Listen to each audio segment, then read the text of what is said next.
Ugly languages. Ugly languages. Okay, now I'm gonna talk about ugly languages.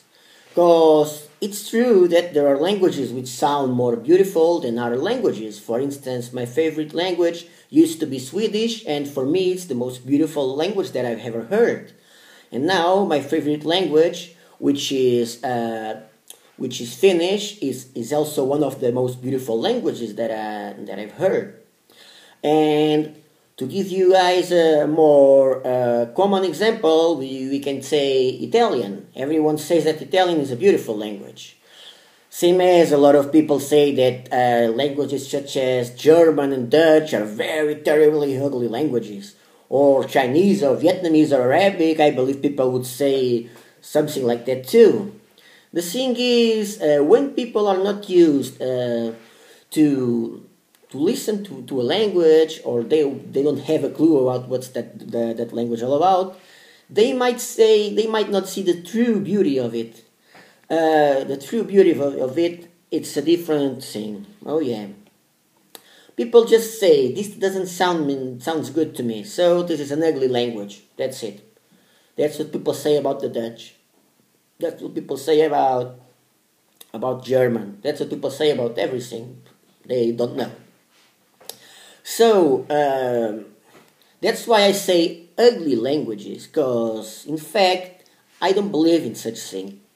Every language has its beauty. Every language has its own beauty. I've been having a lot of troubles with Vietnamese, for instance. It's a language that would sound for mostly people like an ugly language, but I assure you guys that it's not an ugly language. It has its own beauty. The tones, it has 6 tones, the rising and falling of the tones, the very complex pronunciation, though the grammar is pretty easy, so it has its own beauty. Grammar, talking about grammar, Vietnamese doesn't have a very hard grammar, but Arabic does. Arabic see. Now I'm speaking Portuguese.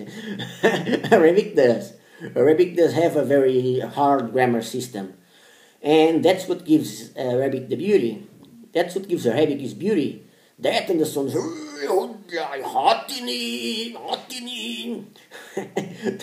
that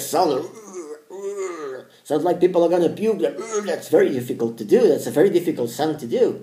I still have troubles doing that. I mean, I still have problems with everything related to Arabic or to Vietnamese or to other ugly languages,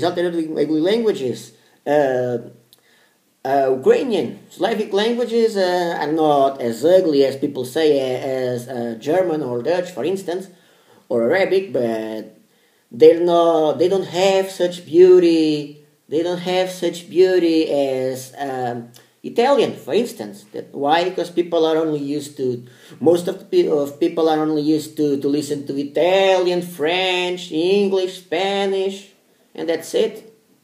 That's it. And German. They listen to German, they say German is an ugly language. Unfortunately, I don't know anything about German. I have no knowledge of German, but I will one day when I can. Talking about Dutch. Yesterday I started a new adventure. It's a crazy one. It's not a crazy adventure. I started learning Dutch 15 minutes a day, at least 5 days a week. Let's see what I can do. Cause I'm already pretty tired and I still have 45 minutes more to study today. And it's already 8:30 p.m. here in Spain. I've been doing this since 9 a.m. No, so I've been on total almost 9 hours, more than 8 hours and a half of constant study. It's hard, but it's my dream. So in order to achieve that dream, I have to work a lot. I have to do the best that I can. I have to work a lot. I have to give up on waking up in the morning, waking up in the afternoon. I have to wake up in the morning. But let's see if we don't miss the point here. There ain't no such thing as ugly languages. Ugly languages, people say that because they're not used to listen to languages. They're not used to them. Their language doesn't have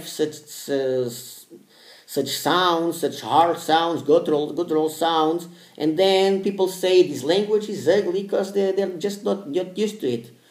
But when you plunge into a language and you discover the beauty of grammar, the beauty of even that ugly sounds, they sound beautifully. They sound beautiful when you can do that. You can do that because at the beginning you can't, or you do it very badly.